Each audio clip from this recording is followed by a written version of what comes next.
Hello everybody and welcome back to Military Aviation History. I'm your host Bismarck and welcome to my new studio. We finally did it, and thanks to you guys and especially my Patreons, I am now able to actually move into a bigger flat and have a dedicated studio space for making my videos. Big thank you to all of you who have been staying around the channel, who's been supporting all the way, and of course especially also my Patreons. For the first time we have a studio space. If you didn't know, in the old place I actually had to tape these videos either in my bedroom or in the living room, and obviously since I'm living with my girlfriend I can't have all the camera and the lighting equipment standing around because that's just weird. And that meant that having to build up everything and building, and putting everything together and putting it away and so on, and we were running out of space big time. Big improvement, life improvement for myself. I finally have bookshelves. This is a novelty for me. In the old place I actually had to stack a lot of books because we ran out of space so badly. So a big thank you to all of you, and of course my Patreons. Talking about the Patreons, of course, if you do want to support the channel, you can do it over there. There's a link in the description below. It will take you there and you'll see all the perks you get, like sneak peeks for upcoming videos, early access to them, access to the Discord channel, and so much more. In fact, I'm going to have some really busy months coming up, so we're going to be shooting in multiple locations all over Europe, and it's going to be really exciting. It's really picking up on the channel, thanks to you guys, of course, as well. And I've sort of already gave my patrons all the information where I'm going to be over the next couple of weeks, and there's going to be more reveals coming in as well.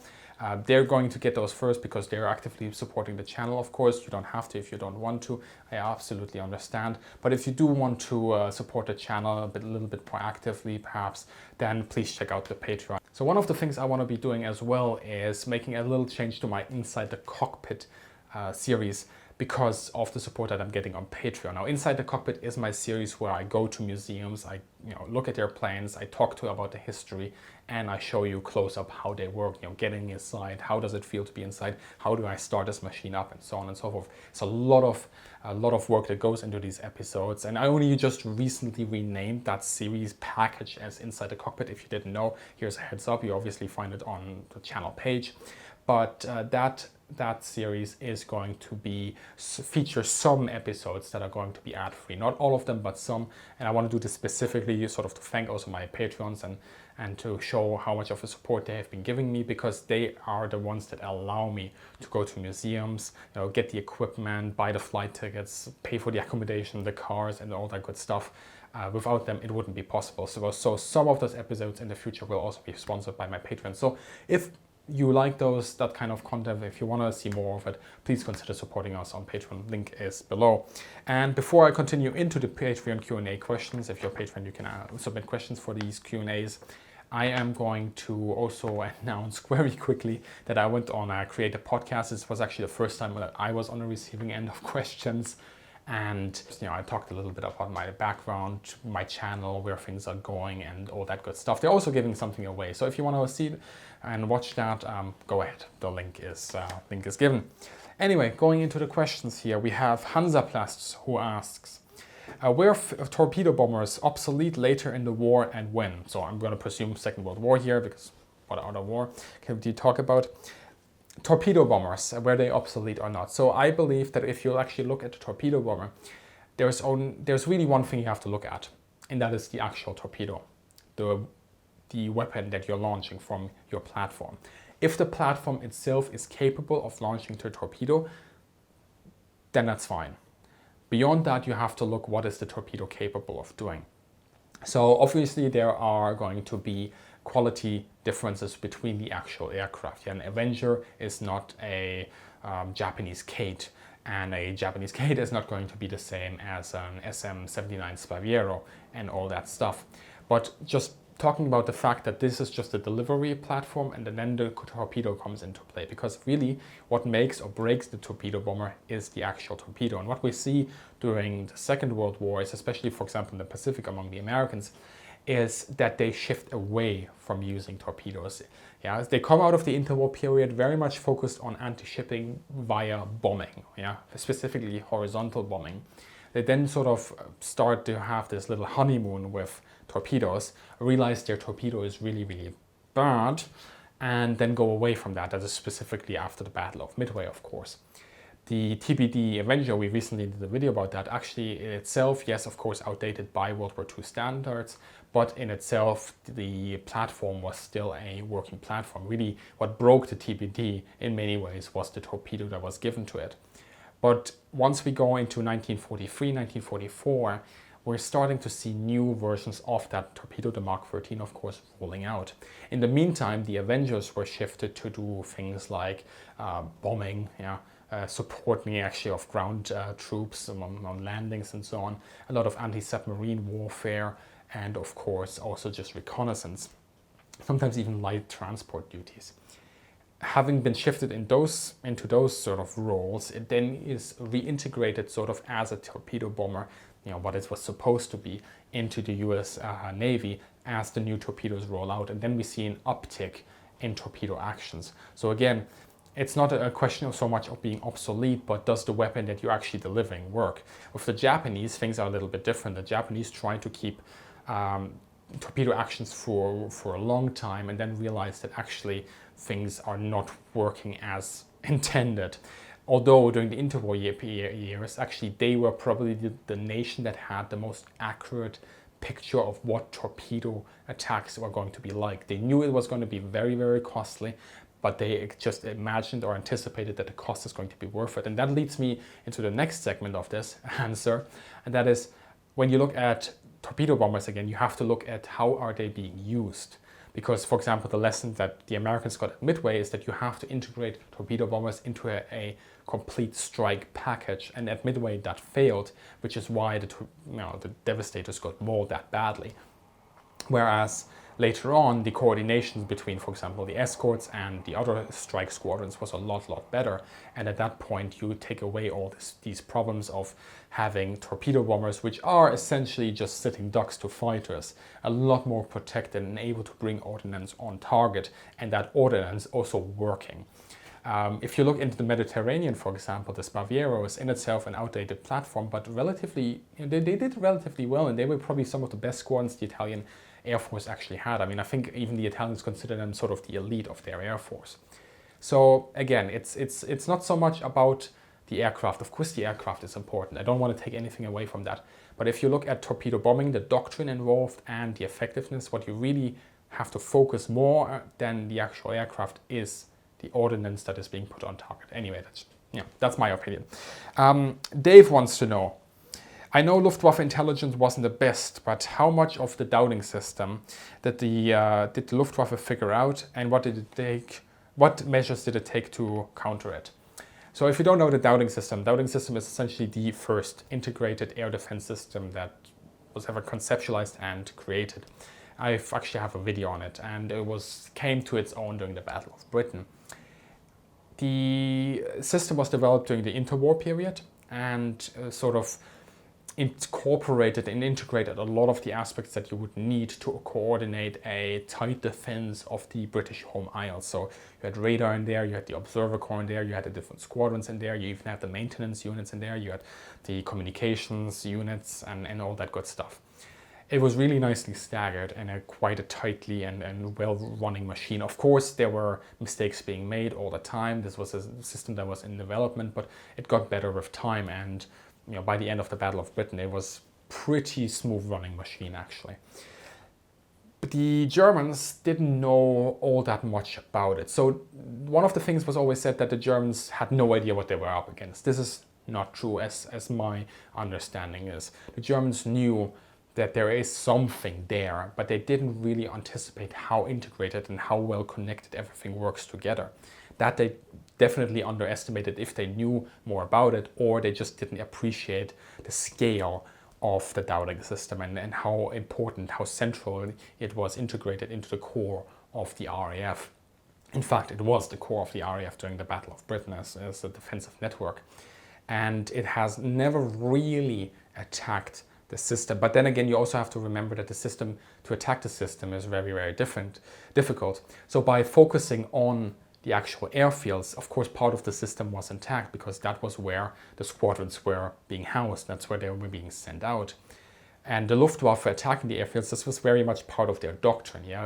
One of the words that you often see, for example, in some of the German literature that talks about the Luftwaffe is that the Luftwaffe was an air force that was in itself seeing itself as a force that niederringen, yeah, that's this German word, niederringen, wrestle with the enemy air fleet and wrestle them into the ground. Yeah, it was very much one-on-one. This was sort of the idea. This was like the core of their thinking, especially with Directive 16.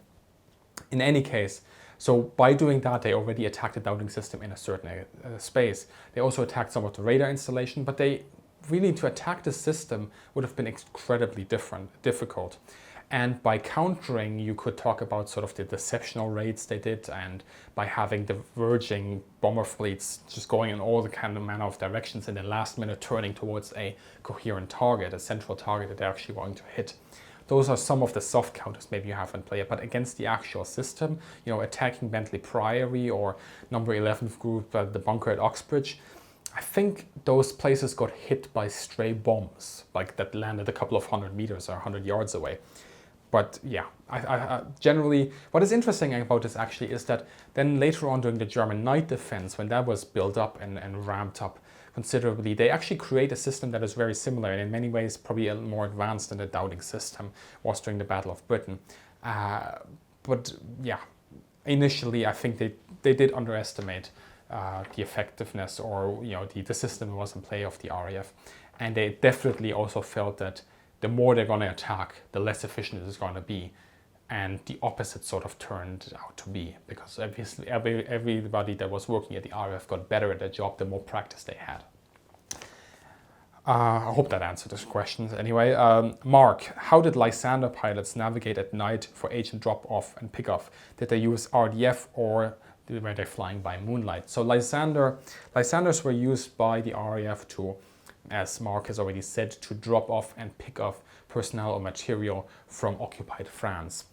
This was mostly done by Special Operations, and there already we have to say that the most pilots that actually did this were not the usual pilots. Usually they were very well trained, they knew night navigation, and they had a lot of flying hours as far as I understand. Moonlight was definitely a thing. They also had pretty good reconnaissance, I believe, from the area that they were going to. So of course daytime reconnaissance, but that gives you a sort of lay of the land. You know that river, and you're looking for a certain bend perhaps of a bridge. Maybe there's a town, a specific church that is built. A town actually lying next to the river. All these landmarks, and with a good enough moonlight, you can actually see these things. RDF I don't think was used that much, maybe to come back and on the stretch going towards the intended target you were sort of following the beam by flying away from the beam, if that makes sense. But then it was really, the question was finding the exact airstrip or improvised airstrip, usually was just a field, that was being used for the drop-off or the pickup. And that was difficult. So you had, of course, light signals, people on the ground. Sometimes they even put up flares or like little fires to designate the landing zones, the end and the beginning. And then, of course, you had to worry about the Germans, because the Germans were conducting patrols, and you didn't want to be surprised by them during landing or takeoff, because that usually wouldn't end in a healthy Lysander crew or whoever is being picked up. So there we go. It was very much, I really don't want to say improvised, but it was, in a way, it was very, very crude, because you couldn't use the sort of normal landing spots that you would use like an airfield. Yeah, you're not going to ask the Germans to shut their eyes for 5 minutes and then have a couple of guys unload dynamite. That's not going to work. So it's very much crude in the way that you had to think around the issue and then had to find solutions there. And that's essentially how they did it. And it didn't always work. That's the other thing. Don't think that every Lysander operation, even though you sometimes hear these stories about these great feats of aviation, daring aviation feats, of landing under enemy fire, taking off and so on. Oftentimes it didn't work. Oftentimes the Lysander pilot didn't even find his landing zone. But when it worked, it was pretty sweet. Okay, so Mensch 1066, I'm going to try that again. Mensch 1066 wants to know, how do you write your scripts? Do you write it in one go, multiple drafts, or sections at a time? A little bit of all of those things. So sometimes I have an idea. It just springs to my mind and I sit down and I hammer out a script within an hour or two. sometimes, especially times when I read something in a book and I find an idea, I just write it down. And I write maybe 1 or 2 paragraphs about that certain aspect, and maybe that even then translates into other sources. So if let's say I'm going to be reading the first team, right? And I read something about Japanese operations with their Betty bombers, horizontal bombing against American ships or something. Then I'm going to be like, oh, that's interesting. I'm going to look into that a little bit more. So I'm going to go to, I don't know, Fire in the Sky and so on. So obviously it's just like sort of building up a script as you go along. Sometimes that happens. Other times, like I said, I already have a concrete idea and I sort of do it like that. And then there's times when I actually write something and I'm like, okay, this is actually not going to be a video. It's not good enough, and I can use specific aspects of it. And then I use those aspects to sort of branch out once again. So I have a lot of documents that are sort of scripts in working where I just have ideas and I'm sort of playing around with them. I have a lot of scripts that are essentially already done in the core. So I have specific, the introduction, I have the first section, the second section, and I'm just waiting to see what I can still incorporate because I don't think it's enough for another video. Sometimes what actually happens is, like I already alluded to it earlier, is when I research a certain topic, I find something that I didn't know before, which actually happens quite a lot, to be honest. I mean, there's so much stuff out there. And then I'm just like really enthralled with that idea. So when I did the TBD-1 video, I discovered or sort of and really appreciated the scale of the the use of smoke by the US Navy during the interwar years in trying to mask fleet movements. And I don't mean smoke by ships, I mean smoke by aircraft, which is completely different. And during the war, they actually didn't do that then. They did it, of course, in support of ground operations. They didn't do it in support of fleet operations. So I went for a whole research just section there, where I found multiple sources from the 1920s and so on and so forth, going through that. So I had the script of the TBD, I branched out, wrote something on the smoke screen, and then I reintegrated that afterwards into the final version of the TBD script and the final version. So it kind of went full circle, if that makes sense. So those are sort of the mechanisms that are at play at some times. So Jens wants to know, if you consider the airplanes in one-on-one dogfights, so not looking at availability or production number, which late 44 to 45 aircraft would you rank as the best? Feel free to choose from low, mid, high altitude if one model doesn't cover it all. Yeah, so one model does not cover it all, and even multiple models would not cover it. These are sort of the really simple questions where people just want to have an aircraft as an answer. And then you want to pick it apart, right? This is what it is. This is what it's all about. And I'm not really sort of a fan of these discussion of which one was the best aircraft, because when it comes down to it, it's all based on a context. So if we were to take context out of it, like you're suggesting, then we'll also have to take reliability out of it. We have to take so much stuff, like how the pilot in itself, how is the pilot in the aircraft, maintenance, how much experience does he have in the aircraft, how much even flight hours are on the aircraft, how good are the engines at the moment, and so forth. So how much damage has this aircraft received before and after? Okay, let's assume it's new. So let's take all of those things out of the window, and suddenly we're left in a scenario that's very bare bones, isn't it? Yeah, suddenly it has no value anymore. What I find interesting about one-on-one dogfights is it doesn't matter what you boil it down to. One aircraft is always going to have the advantage over another in certain aspects, and that aircraft is going to have the advantages over the first aircraft in certain other aspects. Bf-109, P-47. Bf-109 is going to be more maneuverable at low speeds, for example. P-47 is always going to have a better dive. There we go. That's a simple contrast there. Strength of the 109, weakness of the 109, strength of the P-47, weakness of the P-47. It's up to the operator to use what is best. If I were to choose an aircraft, I would always say, well, if we take the context out of it and I just want to survive and I sort of want to enjoy my time in it, I would take the P-47 in this airframe and time frame, seriously. Yeah, I can dive away from anybody who is on my 6. And if those guys that I can't dive away from, I can probably outmaneuver at high speeds.